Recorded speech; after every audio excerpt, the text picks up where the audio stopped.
What's up, book babies? Get comfy, get cozy. It's time to chill. I'm Cassie.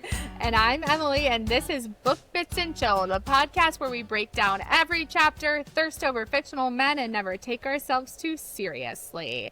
And let me tell you, I was vibing with this book. I was in the spring court living my best ethereal life when I was just blasted under the mountain to an entirely different book, never expected, 75% in. I'm changing love interests, I'm changing locations, things have gotten dark, I'm losing my life. What book are we talking about? We are getting into the second half of Sarah J. Maas's A Court of Thorns and Roses, better known as ACOTAR, and we are lost in the fiddle under the mountain. We are going to do a light recap, like I said, starting with Feyre in the spring court after she's returned to save the world. And then we are going to get into how we're ranking the characters once we see how they've been acting in the second half of this book. And we're going to end this episode with some Easter eggs you're going to want to stay tuned for, because we saw some things this time around we did not notice before. So we are seeing some lock things. in. And as we said in our part 1, if you haven't read ACOTAR, please go do it, but then also please turn off this podcast because it will be riddled with spoilers and you will be like, what are you talking about? So turn this off. Use this time to download the audiobook, the graphic audio. It's like Dolby 4K IMAX in your ears. It's a good time. Some things get weird for sure, but it's a good experience. Okay. So we left off with Feyre going to the spring court, and she gets to the spring court safely, which is kind of wild. And when she gets there, the entire manor is just in ruins. It's like in tatters. The doors are like coming off of their frames. And who's there? Alice. Alice is like hanging out, like scrounging for food. She's about to go on a mission to save her like little nephews. And she ends up telling Feyre all about the actual truth behind the curse that was put on the lands. Essentially, 50 years ago, during this party, this evil overlord, her name is Amarantha, put this curse on the lands because Tamlin refused her.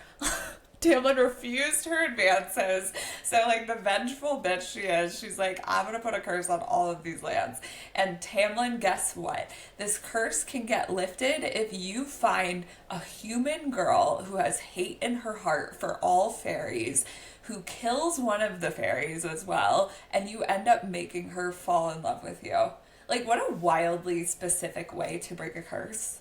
Wildly specific. One would have and to only say... something that a woman could come up with, honestly. Yes. And one would have to say whoever does break the curse could have orchestrated the whole thing, if you know what I mean. Correct. So Feyre's like, oh shit, like, all I had to do was say that I loved Tamlin. Like, why would he not tell me? Why would he not say anything? And Alice is like, he couldn't. He was oath-bound to not say anything, whatever. So Feyre learns about all of this, and she's like, well, I have to go save him. I have to try to save him. And is it not crazy that at this time, she says, oh my God, I love Tamlin. I need to go save him. And does not think twice that he maybe set her up? Set her up? Like... You just said it was so specific what had to happen. And you're not thinking to yourself for a moment like, oh my God, did Tamlin orchestrate me falling in love with him? Is that how I ended up here? No, like, she doesn't think that. Did he gaslight me into my feelings just so we could lift this curse on the lands? Right. I don't know, because he sent her home like 2 days before the deadline. Like, he was, like, staring the deadline in the face. Lucian's like, you're being a fucking idiot. And he's like, Feyre, go home. Go back to your human family. And she doesn't say, I love you when that carriage goes away.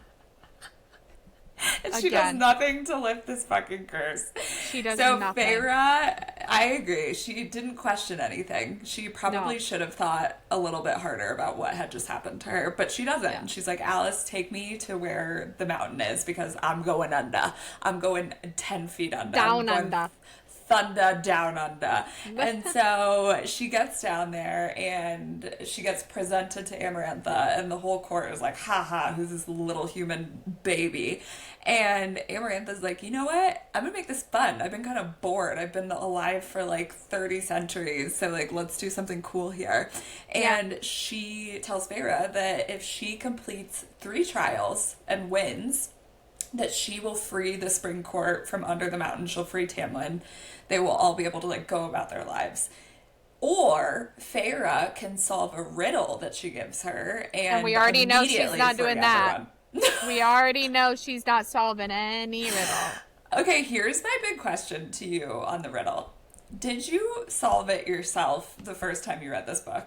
No, Cassie, of course I didn't. But I also knew from the jump Feyre was never going to solve it. Okay, but that's the thing is when you find out the answer, like, I felt so stupid. I was like, is this a fucking joke? That's what riddles are. Do I need to go back to school? Yes. Riddles are meant to make you feel stupid. The answer to a riddle is always so simple.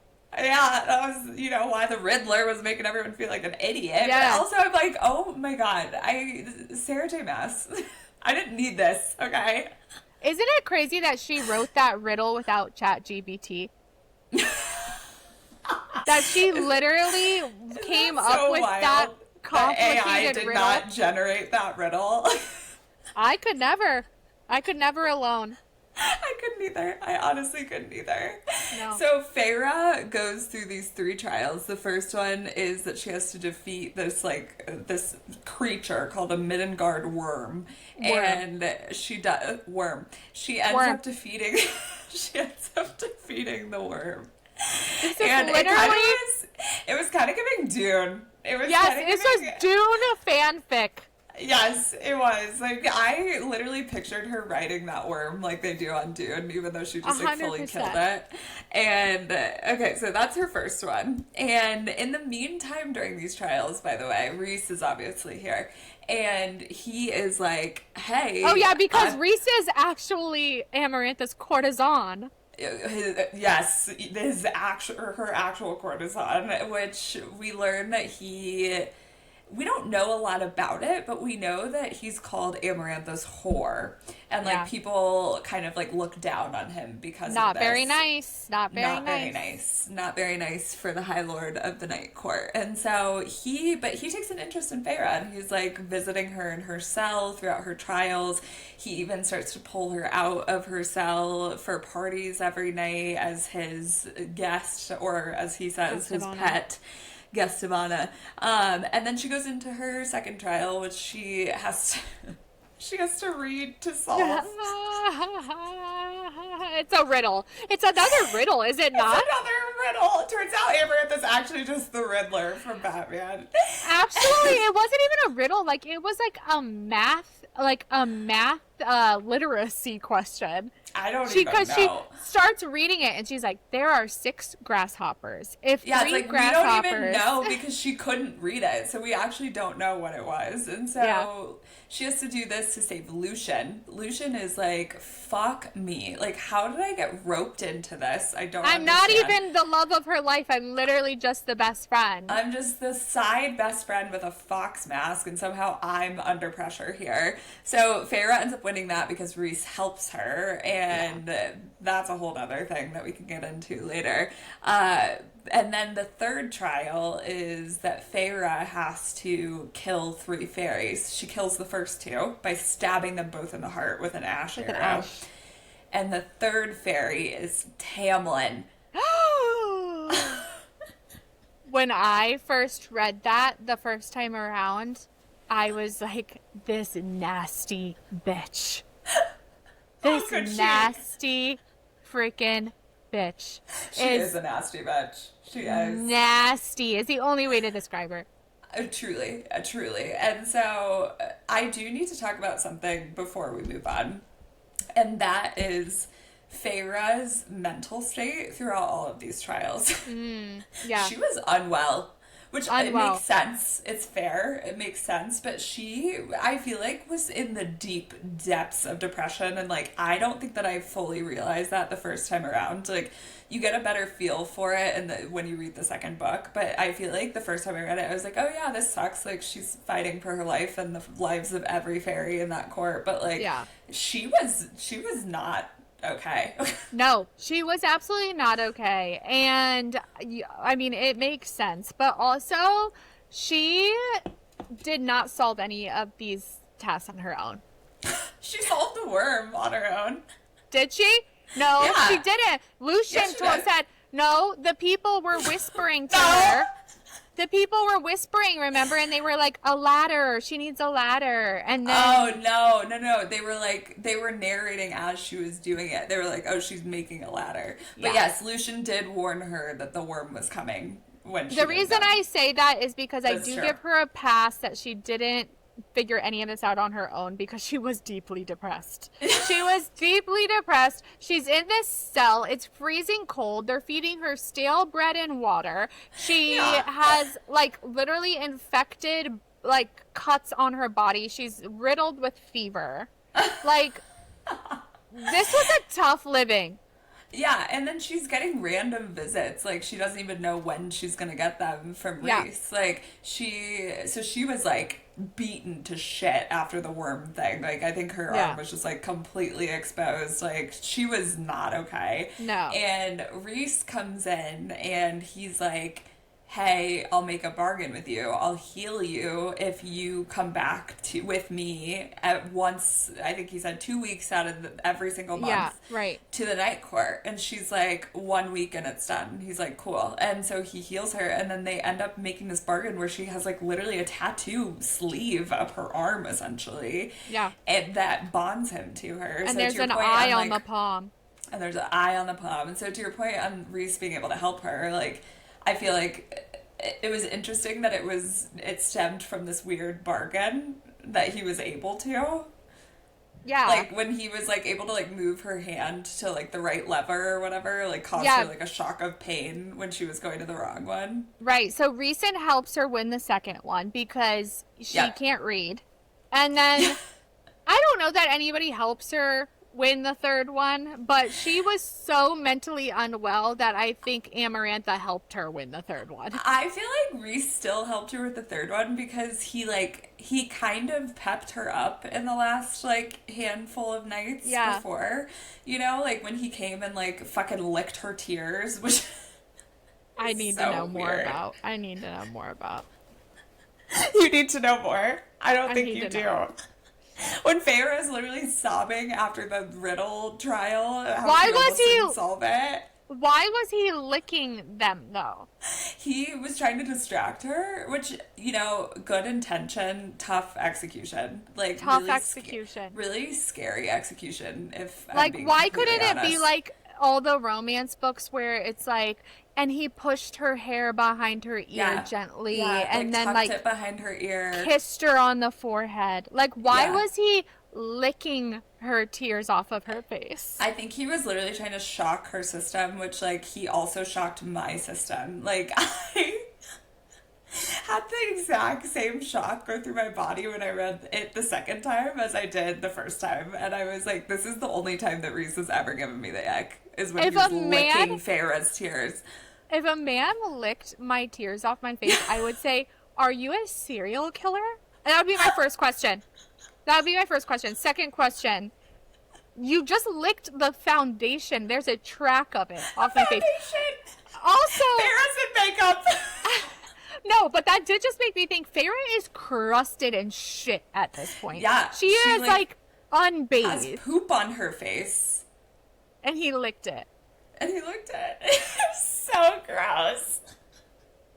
That was literally the one time in the entire series where I was like, he did something that is kind of unforgivable. Again, that to me was unforgivable. Sarah J. Maas, I need you to come forward and let this off of my brain because I cannot think about this for the rest of my life. Please, I have questions. Explain the licking of the tears. Yeah. Okay, also I have another question for you. Yeah. So Feyre had to drink fairy wine every night so that she basically As could the hang out with special Rhys. guest. Yeah. As the special guest. And she's like getting hammered off this fairy wine, like to the point where she literally does not remember what happened the night before. Yeah. So here's my thing. She's young. Like, she can bounce back quick. Like, we all could at 19. Yeah. But it's like, Yeah. at what point are you so hungover that you're like, I can't do this? So my question is, do you think that you could survive these nightly wine drunks to the point of blacking out? Or do you think that you could survive the trials? Or both? Actually think I could never survive these. Well, I could survive these trials if the people were helping me like they were helping her. But Yeah. I could survive the fairy wine. And you know why? Because I think she didn't realize she was becoming an alcoholic at that point. And she was literally doing hair of the dog because she was drinking every single night. She had no opportunity to be hungover. She was never hungover because she was always drunk. What about during the day? It carried over. She's It was still drunk. She's still drunk during the night. It's fairy wine. I feel like that stays in your blood system for 24 hours. That's true. I think if it were between the trials and getting drunk on fairy wine every night, I would definitely survive the fairy wine. Yeah. I don't think I would survive the trials. The trials were incredibly tough. I'm going to give it to her. But even if I got help, I don't think that I would have survived those trials. But what was the point of the fairy wine anyways? Like, why did Rhys want her to drink it every night? Well, we don't get that explained until the second book, but it was because he didn't want her to see all of the horrible things that was happening. She's already seen, which we didn't mention, when she goes under the mountain, Claire Bador, the name that she gave for who she really was, is hanging in tangles from the ceiling, has been brutalized. Yes. And so what could have been worse?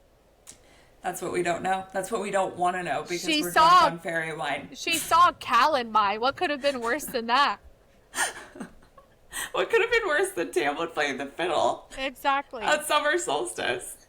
So at that point, when he's getting her drunk every night, I'm like, he's a bad guy. He's literally like roofing her every night for his own delusions. I do feel like that's what she intended us to think. She was like, he is self-serving and he's doing this for bad reasons because he's a villain. But then we realized it's not the case. And he was actually just being her protector. Okay, so we left off on the final trial. Do you want to take us from there? Yeah, so she stabs the two fairies in the heart, and it's really sad. But again, she's lost her mental sanity. She just barely knows where she is. Okay.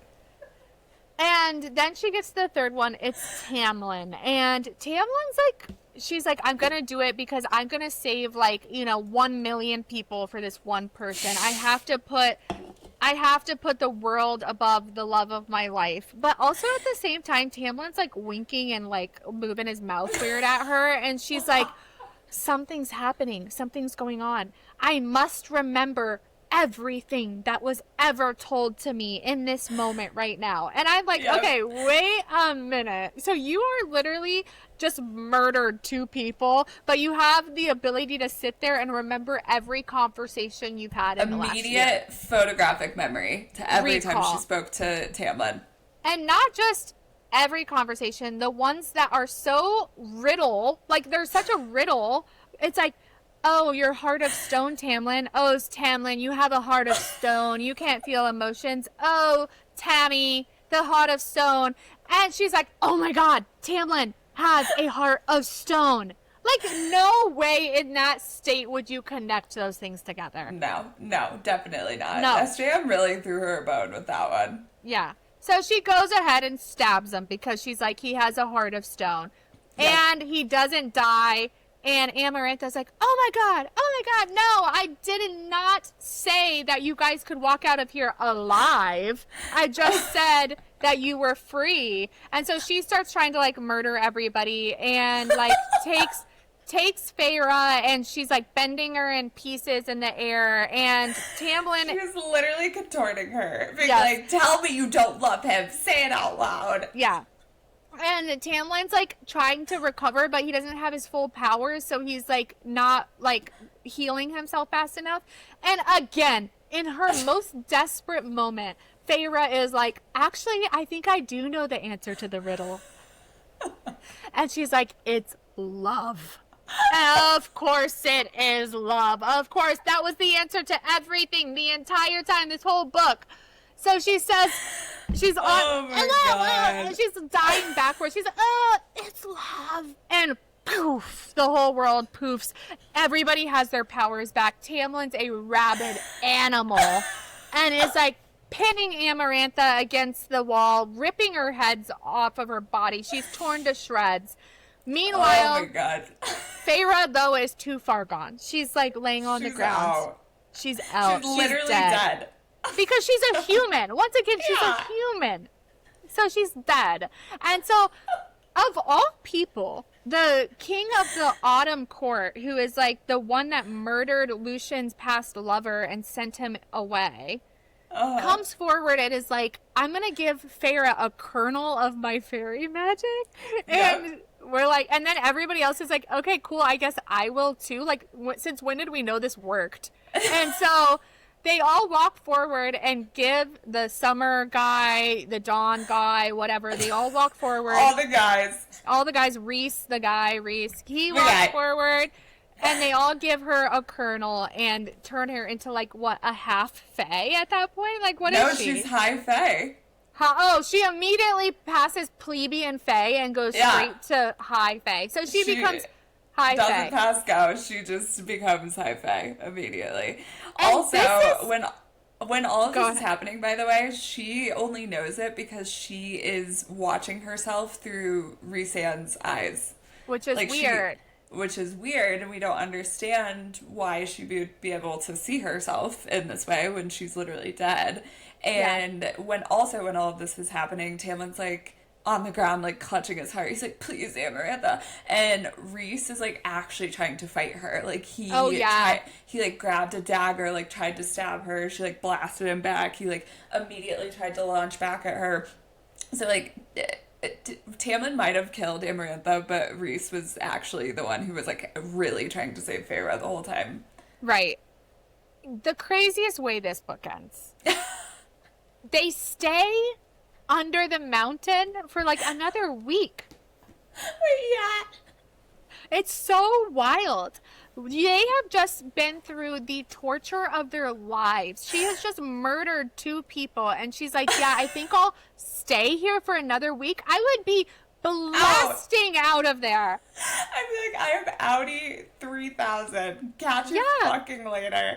Why did they stay? I did not understand, because all of them stayed. Like, all of these people who had been under the mountain for like 50 years were staying. And I was like, do these people have a weird Stockholm thing going on? Like, I don't, how are they just able to like comfortably sleep in these beds when they knew that they were being held captive by Amarantha for that long? Like, was it because they had to get like all their magic back or something? No, I think that they had to like I think it said like the High Lords had to like talk to each other about like what was next and like what they were gonna do, and then they had to like make sure Amarantha was like fucking nailed to the cross. Like they had to like do all these random things. But I wouldn't be able to sleep every night. I'd be having nightmares. Every night. Which we do learn in the second book that Feyre does have nightmares every single night. I mean, she murdered people in cold blood. In cold blood. So the book actually ends. Before she leaves under the mountain, she has a little like, you know, come to light moment with Rhys, and so after they're a little tug in her gut. Actually come to light. They go out on a patio of under the mountain. I'm like, why is there a patio off of the mountain? Why is there a nice balcony off of this mountain? Literally a balcony under. I'm like, where has this been the whole time? Why did no one go out there? Yeah, so weird. And so her and Rhys are on a balcony off of the mountain, and what do they talk about? I can't remember fully. They just like say goodbye, and Feyre kind of admits that she's unwell, and Rhys is like, it'll get better. Yeah. And then she's like, well, I guess I have to see you again. Yeah, because she has to go back. Yeah. Out for a week every month. but that's kind of it. And he's like, okay, goodbye. And then something happens. And then he's like wrapped in his starlight and shadows and is leaving. And then he sees her like the last second. His eyes blow up big. He feels a tug, and you are left to wonder, what did he just feel before he disappeared? Disappears into thin air. Feyre's like literally mid saying goodbye, and he's like, later. Yeah. And then she like goes back to Tamlin and is like, I guess let's go home. And they go back to the spring court, and she's like really upset about the people she murdered, and Tamlin's just like living his best life because the curse is no longer. This is something we need to talk about. When they're under the mountain, he does nothing. He does nothing for this girl. Nothing. He literally is supposedly disguising his emotions for her because he doesn't want Amarantha to feel like she's getting to him. Add it to Tamlin's red flag tracker. Like, he did not do one single thing until the exact last possible moment that he could do something. Feyre's dead, and that's when he decides to do something.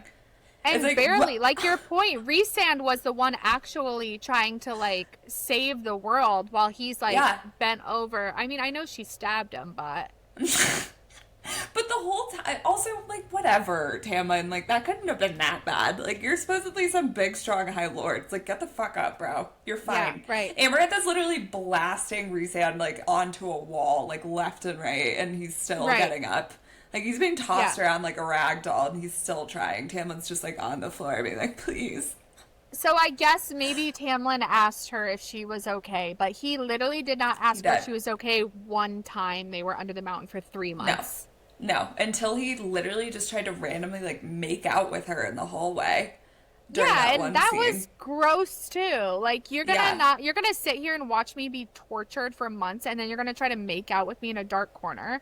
It's like, no. That was actually, I remembered when I first read, that scene was the scene where I was like, I'm done with Tamlin. Like, I'm out on him. I don't like that. I don't like that at all. And then afterwards, I was like, okay, I'm intrigued by Rhys. I do think... Okay, first of all, like I mentioned earlier, let me show you when this all happened. We're about, like, literally this much left in this book. It's about a third of the book left, and we get this entire new storyline. Like, we are literally blasted under the mountain. We're in trials. All of a sudden, we're in the Hunger Games. Like, I thought this whole book was going to be about the Blight and Tamlin and whatever. Yeah. And now all of a sudden, I'm in love with a different man. Nobody's helping Feyre. Like, literally blasted to a whole different storyline. I thought that was an interesting choice on her part, but I also think that it made sense because that is what teed up the rest of the series, basically. Like, it was necessary for the plot. I get that, but the first time I was reading this, it was a wild pivot. I never expected that pivot. And I also, that's the pivot where I'm like, Tamlin is not for me anymore. Oh my God. I was so in love with him the whole first 3 quarters of this book. And now this last quarter, all of a sudden he's a wimpy little dog. Okay, but the first time you read it, were you in love with him the rest, like the whole book? Or do you feel like that point you were like, I'm not into this? When he got under the mountain? Yeah. No, I was not into him under the mountain. I was out. As soon as we were all out on Tamlin. As soon as he was like, oh, it's a show, but I'm not going to pay any attention to you, and I'm not going to try to save you or help you at all. But it's a show. Don't worry. I actually do want to help you. I was like, this is bullshit. This is bullshit. Also, that makes me wonder what the state of the world was when this book came out, where people were getting Tamlin tattoos, people were doubling down on how obsessed they were with Tamlin, and I'm like, what was happening? Like, where were our standards at? Where were our expectations? Because why was this man like tip-top book boyfriend when this book came out? It was I don't understand. It was 2015. We were juniors in college. That's where this book was. We should expect more. We cannot tell you what was happening in 2015 because we were also under the mountain, aka in college. We were barely surviving. barely surviving in a different way. It's so wild to think about, though, because I'm like, oh my God, if I read an MMC like this, like fresh eyes, again, like I did 2 years ago, and did not fall for these hijinks, I'm like, what was happening in 2015? I do not know. It's such a good point. We need to do like a tracker of actually what was happening in the world. Like we need to do a tracker of like, is that when Vampire Diaries came out? Like, was that clouding our judgment? Like I need to True actually Blood. know what the popular like culture was then, so that we can figure this out. The other thing that I was wondering about is this. Obviously, the first time I read it, did not think a thing about this pull that Feyre kept feeling towards Rhys. Yeah. The second time, I was like, okay, they keep referencing this bond, like they keep saying this bond, and obviously at that point, like Feyre's thinking it's the bargain that they made with each other, but it's the mating bond. I just thought it was interesting that she kept throwing in bond in there, and I'm like, was she trying to just literally tell us so point blank, and we were just not listening? Yeah, now that we've read the whole series, we know that. But when you're reading it, we didn't even know what mates were. Like, again, like this was the first Romantasy book we had read. We didn't even know what fated mates were. I guess. Yeah, I'm just shocked. I was reading it and I was like, wow, this is literally hidden in plain sight. We took her word for Bible when we were reading this. She said bond, we were like, bond. She said love Tamlin, we said love Tamlin. Like, we did not ask questions. We were Feyre. But now when you read a Romantasy book, you literally know in the first 10 minutes, you're like, oh yeah, they're soulmates, obviously. Yeah, duh. Obviously. Yeah. Someone's going to say my mate and you're mine in like 500 pages. We know it's coming. he looked at her and his like eyeballs widened. Oh, they're mates. Oh, yeah. He touched her and his finger zapped. Oh, they're mates. Like we know every pull in their gut. Oh, they're mates. Mates. Like we know every time now. It's true. It's true. I like that I know now. No, I hate appreciate it. I love it. I'm like, oh, no. thanks. Like if I could read, I wish there was some sort of like magic where I could erase my memory when I start every book and then get my memory back at the end of the book so that I'm shocked every time. Yeah, I do agree with that. But I don't know. This was just such a unique situation where I was like, oh, wow, like that's the magic of this series specifically. Like, I think if that was literally happening in every series, I'd be like, okay, whatever. But that's my point. Come on. It is happening in every series now. Yeah, but that's what I'm saying. I'm glad to know. Like, if I was surprised every time, I'd be like, oh, okay. I guess they're mates. No way. You're lying. You're lying. I don't know. She's Amarantha. I'm Amarantha. Nasty. She's nasty. That's right. Okay, speaking of Amarantha, do you kind of get how far she went for revenge? So she basically went for revenge because in the big world war they had, her sister fell in love with a human, and the human was playing games with the sister and was just using her for spy material, Jurian. And so now Amarantha is like, I'm going to kill every human on the face of the earth. That's what I'm saying. Do you get how far she went for that?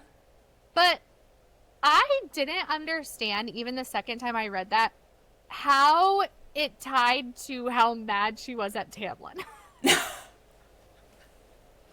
She was just mad because Tamlin denied her. Her fragile ego couldn't handle it. I like fully understand her being like, I'm gonna wage this entire world because these humans took out my sister and that my sister is everything to me. Like, I would do that for you. Like, if somebody did that to you, I would literally burn down the world. I'd be like, global warming's happening now. Global warming pales in comparison to what is about to happen. Yes, what I'm about to do. But the thing with Tamlin, no, I would never be that petty. No. That bitch was petty. Over a man, absolutely not. That was a lot. No. I totally agree. But I think that's a good delineation, though. Like, the Tamlin thing, no. Also, we know Tamlin. It's like, he's not worth that. Okay? Like, let it go. No, he's not. Let it go. Yeah. Be done. Okay, let's get into our character rankings. I'm interested if yours changed. Yeah, so now are we ranking them, like, because last episode, I ranked Nesta number 1 because I know how the series ends. But I feel like we kind of have to, like, take it for just part 2 of book 1. Yeah. Yes. Absolutely. It's okay. I did not rank Nesta number 1 because of knowing what she gets to later in the series. I didn't necessarily either, I guess. Now that you say she that. Lies. Now that you say that. Now that Who's you say that. Amarantha now? Oh, interesting point. I didn't either. Oh, now that you make very factual information, I also agree. Okay, let's add Amarantha to this ranking so that gives us 10 spots. Oh, God. Okay. Elaine and Feyre's dad are still my bottom 2. Over Amarantha? Yeah. Are you crazy? Way more going on than they did. What are we ranking these people based off of? Like how fun they were to read, or like who they were as people? Whatever you decide, whatever your character ranking methodology is. My personal one is that I don't like that people who are supposed to be good are still being bad. Like, the dad and Elaine are supposed to be good people. The dad's supposed to be a responsible father. He's not. Elaine's supposed to be a good older sister and protect her younger sister. She's not. I'm like, I don't have any tolerance for that. So they're below Amarantha in my book. Amarantha is literally ripping out people's fingernails, teeth, is whipping them with chained ropes, and is hanging them from the ceiling by their toenails, and having them beat to death and die of fever and maggots in a cell. And you're going to put her above Elaine. Elaine, who is literally just sowing her oats literally in a field. Yeah, I am. I do love an interesting villain, and I feel like Amarantha had layers that I enjoyed reading about. She's crazy, and I loved her reading her as a character. I loved reading her as a character. I'm like, she is actually insane. She's out of her mind. If I'm like them as actual characters, 10. She's the worst of the worst. But I could not have this story without Amarantha. I could have had this story without the dad and Elaine. Easily. That's what you think until ACOTAR 6. We'll see. That's what you think. We shall see. But she made this book. I'm like, without this book, it wouldn't have... Without her, this book would not have been good or a thing. Okay, so it sounds like Amarantha, Elaine, and the dad are our bottom 3 characters. Yeah, just toss them to the pits of hell together.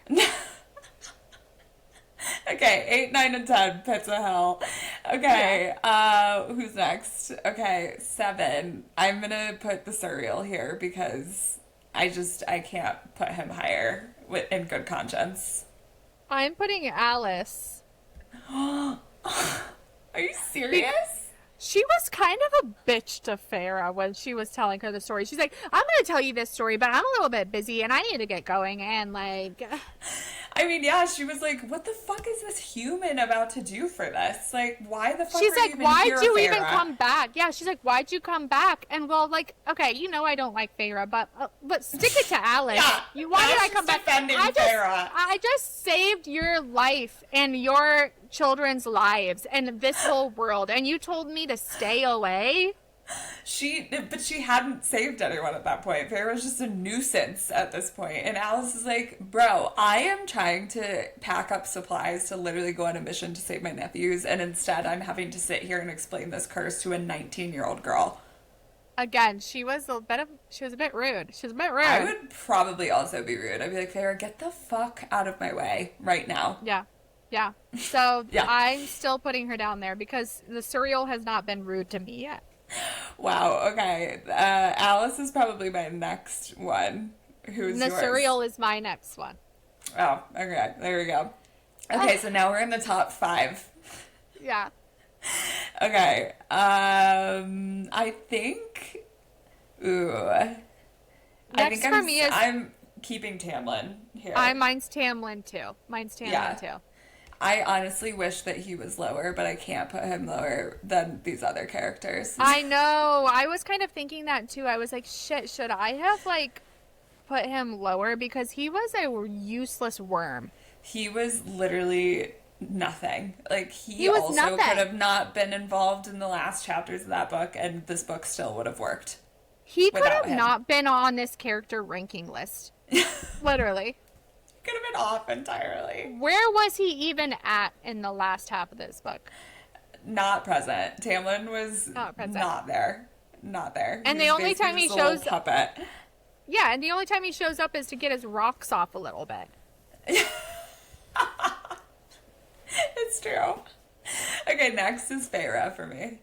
Yeah, same, of course. I let her move up a spot this time because she was deeply depressed, and I really do feel for her. She got the shit rocked out of her. And like, she was both getting beat the trials and the fairy wine. I know. And the fairy wine. She survived all these trials while hungover on fairy wine, while dying of fever. Like, I do have to give it to her. I do have to give it to her. It was impressive. She solved a riddle. No, she didn't. Oh, she did at the end. Yeah, she Whatever. did. I'm like convinced she didn't do. I am not letting her have this spot because she solved things. I'm letting her have this spot because she was a survivor. Oh, okay. There you go. Okay, my next one is Lucian. My number 3 is Lucian. Yes. Yeah. I don't know how I don't know if I put Nesta there because she didn't really show up in the last half of the book, so it's hard to judge. She was the one that got Feyre to go back to Prythian. Yeah, and was that almost a mistake?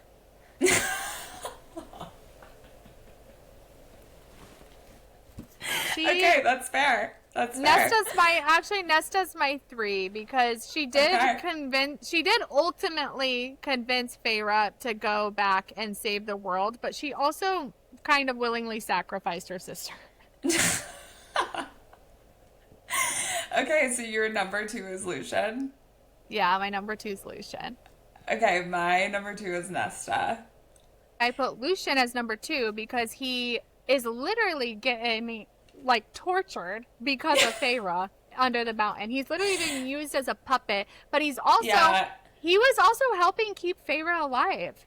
He healed her one time. He kind of pissed me off though because he didn't really help her that much after that. Even though he was sacrificed as tribute for that trial. He said why did he say he couldn't go back and save her the second time? He was like out of commission. I can't even remember. Something he happened. Was also hurt or something like that. Yeah, I don't know. I don't know. These spring court boys and their fucking excuses. I'm like, Rhys was there every night. His mom helped her during one of her chores. She had an impossible chore that she was going to get beat up over, and Lucian's mom helped her. So he kind of gets like a little like transfer point from her. I don't know. I'm not giving him the transfer point. I don't think. I loved Nesta as a character in this book. Like the second time around in particular, the first time I hated her. The second time, now that I can appreciate her, I think that she was so integral to the story. So that's why I'm giving her a number 2. I can see what you're saying, but Lucian was also integral to book 1. Yeah, I agree. He just, I don't know. His character arc by the end was good, but I liked Nesta's more. Okay. She said what she said. Don't let her take it back. I said. Rhys, number 1. Duh. Rhys, number 1. He carried the whole second half of the book. The second that he came in and actually started showing his personality, I was like, done deal. There's no question here. 0. Also, he is the reason I'm going to pick up book 2. And I think he's the reason a lot of people pick up book 2. That's true. That's a great point. We're not picking it up because of Feyre or Tamlin, let me tell you that. I said in our first episode, this could be a standalone novel. You don't have to read the other ones because I could see where Tamlin would piss you off so much you wouldn't want to. Yeah. That's true. So Rhys is the reason we pick up book 2. Yeah, that's a great point. Okay, so we had a lot of Easter eggs in the back half of the book also. I cannot even imagine. I literally can't imagine. I don't remember what happens in this story, obviously. So we already talked about a lot of the bond stuff that was disguised as this like bargain bond, but really it was the mating bond the whole time. Another interesting thing is that Feyre had described that she had nightmares where she would see a specific woman and it was like a faceless woman that would drag her blood red nails across her throat. Mm-hmm. And that sounds like she was literally dreaming about Amarantha. Yeah, she was. Or was she dreaming about somebody else? Who? We don't know. I'm just saying, we all know stuff that Sarah J. Maas like crosses over her books from other books. And multiverse. I'm not selling it short that she could have been thinking of somebody else. Because what is she, like a dream walker? Like, how is she having all of these like cognizant dreams? That's true. That is true. It was weird, too, that she hadn't seen the adder, but she was able to paint him super clearly. Do you think that it could have been part of, like, the mating bond she didn't know she had with Rhys at that point? That, like, things were being set down the mating bond? I don't know. And that's why she could envision things? I don't know. And maybe those things were happening to Rhys. Like, maybe Rhys was getting, like, scratched by the red nails and choked. Choked. That's true. And choked. The courtesan was being choked. That's true. I feel like that could definitely be a part of it, where they're, like, kind of sharing dreams, like, subconsciously. Interesting. Another part was when Rhys had struck the bargain with her. I feel like that was intentionally to show that he knew that she was going to win, that he, like, believed in her. Right. I agree with that. And I feel like that part, too, like, I very much discredited in the first book, where I was like, oh, he's just, like, doing something self-serving to, like, piss off Tamlin or something like that. But I feel like underneath it, it was just that he just knew that she was going to win and that he believed. But why do you think he knew she was going to win? Because I don't think anybody in their right mind would have thought she was going to win. I actually don't know. I think he was a little delusional. I think he was already blinded by love at this point. Yeah, right. Lost in the mating bond at that point. Because he can't, like, see the future or anything, right? No. Yeah. Which, speaking of his magical abilities, we didn't talk about how his shapeshifter form is like a bat. It's a bat, or is it a bird? I can't even tell, because it's like he's described as having like talons on his hands and feet and then wings.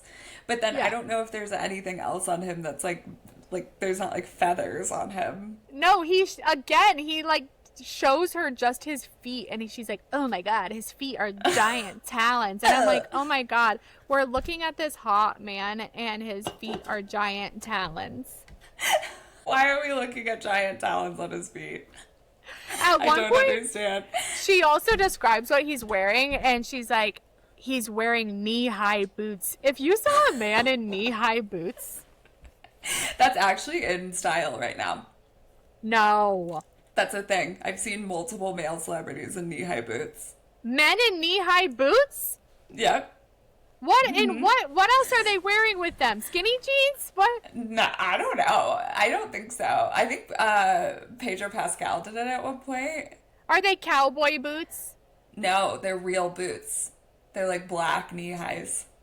No, like the Peter Pan ones we wore in 2015. Yes, look it up.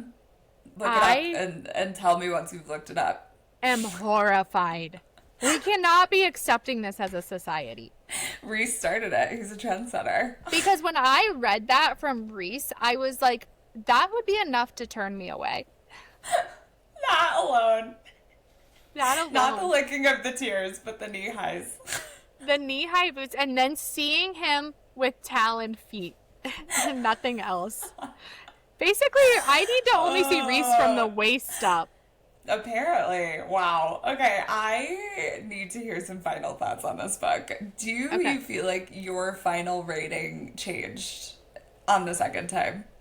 No, actually, because Really? the first time I read it, I was obsessed with it, obviously, like everybody Yeah. else.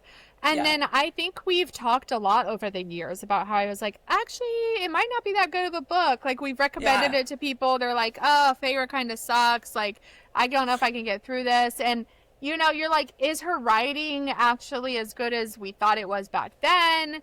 Yeah. There's a lot of questions you've asked yourself over the years. So I had like very low expectations going into this reread. And I was like, Yeah. holy shit, I'm just obsessed with it for like different reasons this time around. So you feel like it was worth the hype the second time around? 100%. Wow. Do you not? So I agree. I actually really agree. And it's interesting because my rating improved on the reread. Like, knowing what I know about the series, I think that I appreciated this book way more than I did the first time. Right. Yeah, that's Like, what I'm saying. Like, for different reasons, you're like obsessed. Yeah, but that's what I'm saying. My rating changed. Like, I think that my rating the first time around, I probably gave it, like, maybe a 4. And I was like, this was a good book. I flew through it, but, like, this isn't, like, an I see what you're amazing saying. read. So you rated it higher.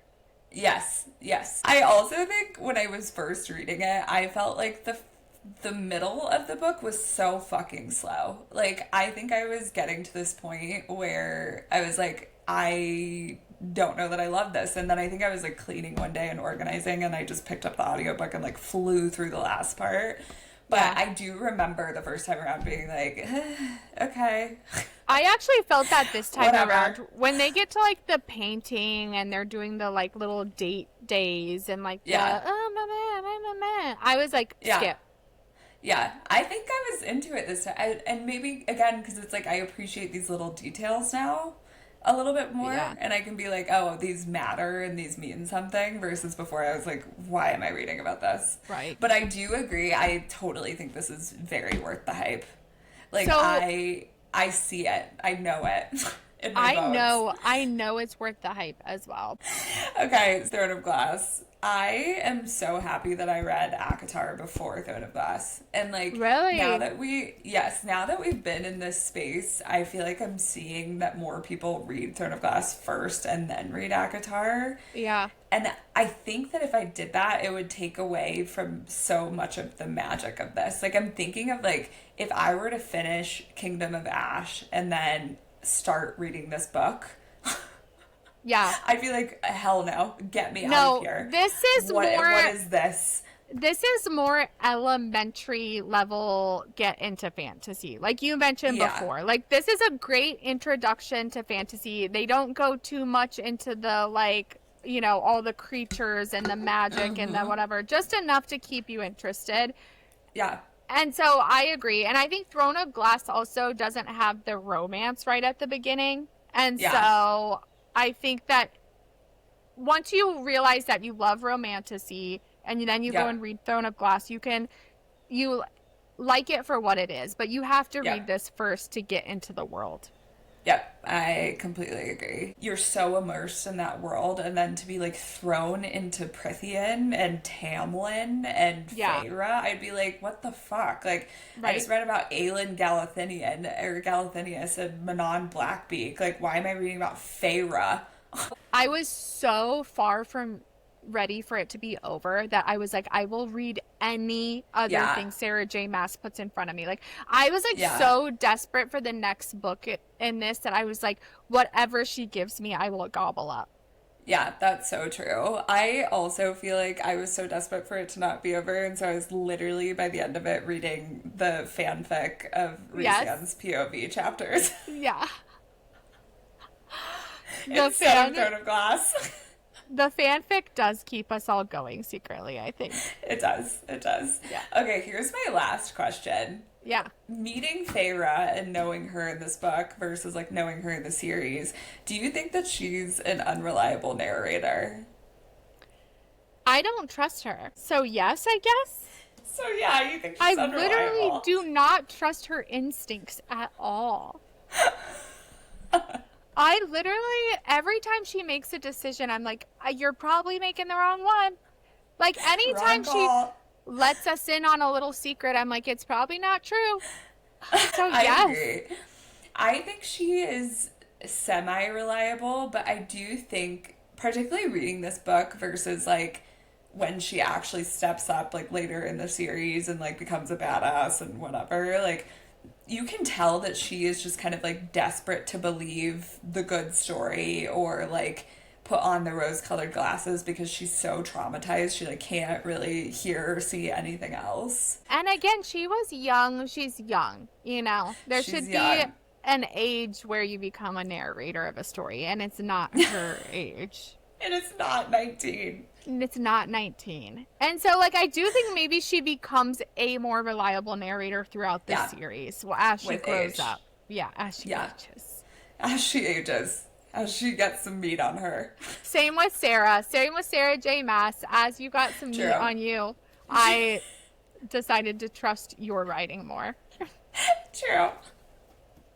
Okay, so final rating of this book. What is it for you? 5 stars. 5 stars. All around.